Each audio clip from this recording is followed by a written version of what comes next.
Hi there, welcome to Story Time with Uncle Bill. Probably about to get my head. I seen the mama come back. But we're over here in the South Side Park in beautiful Surf City, North Carolina.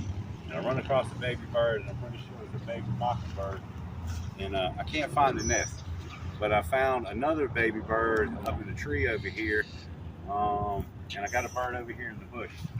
And if you hear, they're talking. I'm going to try to go ahead and catch them.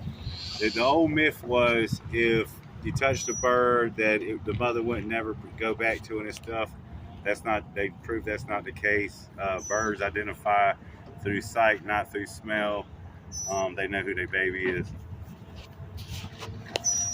The chances are this thing's going to fly away. If you look right here, and if you see the mama bird tearing my head up, it's okay too. He's a pretty little guy. I'm going to put my glasses on. You should be able to see him right now. Oh, damn, there goes the mama. There went him. Oh, boy. She came right at your head. Yeah. Out of nowhere.